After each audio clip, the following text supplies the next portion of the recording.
right, team. We've got a patient with symptoms of sinusitis, phlegmasia dolens, and upper respiratory tract infection. What's our diagnosis? Based on those symptoms, it could be a number of things. Maybe a vascular issue or an infection of some sort. I'm thinking it might be a severe case of sinusitis causing complications in the respiratory tract. I would lean towards a vascular problem, considering the presence of phlegmasia dolens. I see where you guys are coming from, but what about the possibility of infection spreading from the sinuses to the respiratory tract? No. It's guanidinoacetate methyltransferase deficiency. I'm sure of it. The only way to treat this is with liposuction. It's risky, but it's our best shot at saving the patient's life. Liposuction? Are you sure, Hawks? That could be extremely dangerous. I don't know about this, Hawks. It seems like a risky move. I've never heard of using liposuction to treat a genetic disorder. Are you absolutely certain about this, Hawks? This doesn't sound right, Hawks. Are you sure we should go through this? Damn it. Trust me on this one.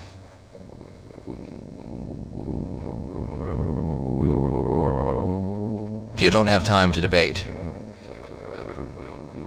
Get ready for liposuction, team. Lives are at stake here. You wanted to see me, Tracy? Yes, Hawks. I heard you want to perform liposuction on a patient with guanidinoacetate methyltransferase deficiency. Where did you get such a stupid idea? I learned about it from tech support. They mentioned it could help the patient. Tech support? Are you kidding me, Hawks? Why did they seem qualified to work on patients all of a sudden? It's crazy, I know, but while I was looking at the patient, I got a phone call from tech support who offered me medical advice in exchange for 5 gift cards. Are you stupid? I'm unorthodox. The bad news is they got pretty testy with me when I redeemed all 5 cards for them and told me to give the patient liposuction. I don't even know what to say to that. 3 letters. Why? Yes. Shit. Leslie, we have a problem. The patient is in critical condition. Oh no, how did this happen? What's the status? It seems that we misdiagnosed the patient.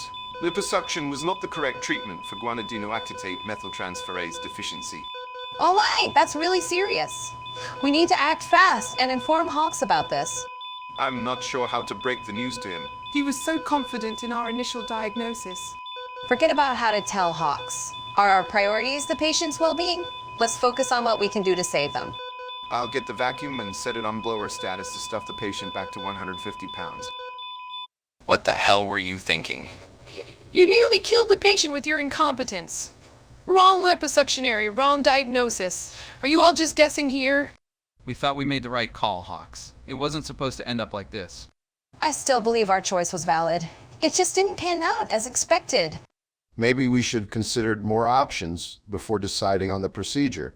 It was a tough call, Hawks. We did our best with the information we had. Your best almost resulted in a fatality today. Vacuums suck, Frank. What part of that don't you understand? No, we have enough fat on the ground to make soap out of, yet not even enough to clean up your mess. Frank, how stupid are you? Why didn't you plug the vacuum in the opposite way? Wait, Hawks, let's try to figure out what went wrong. Yes, actually, let's figure out who is stupider. Frank or Gary?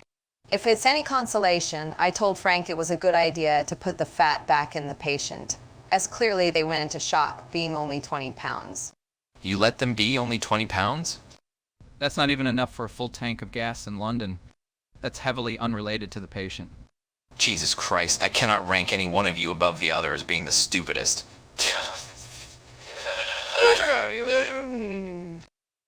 So, Johnson, how's everything going in your personal life these days? Oh, same old, same old. Just trying to find a good work-life balance. I get that. It can be tough sometimes. Speaking of balance, I've been trying to figure out this puzzling case we have on the 4th floor. Yeah, what's been stumping you? Stump. Wait, I think I just had a breakthrough. It all makes sense now. Excuse me, Johnson. I have to go check on something. See you later. Wait, what? You're just gonna leave like that. Alright then, see you later, Hawks. Sorry I'm late, everyone. We need to move fast on this patient. Hawks, where's your protective gear? You can't just barge in here like that. Seriously, we have protocols for a reason. Put on your gear before you contaminate everything. I don't have time for this. The previous diagnosis was wrong. It's not guanidinoacetate methyltransferase deficiency. It's Usher syndrome. Usher syndrome? What's the prognosis for that, Hawks? Prognosis for Usher syndrome is not good. It's a genetic disorder that affects hearing and vision, leading to deafness and blindness. How sure are you about this new diagnosis? We need to be absolutely certain before we proceed with any treatment. I'm positive. The symptoms are all pointing towards Usher syndrome. We need to act fast to help this patient. All right, let's get back on track then. We have a new plan to make now. Thanks for catching that, Hawks. Tracy, I finally found the right diagnosis for the patient. That's great news, Hawks. Good job. It wouldn't have been an ordeal if I didn't have such idiotic doctors to work with. What do you mean by that, Hawks? You were the one who declared the wrong diagnosis. Well, the blame also falls on my diagnostics team. You can't shift the blame, Hawks. You were the one who made the call. Maybe if you had listened to me about tech support earlier, this wouldn't have happened.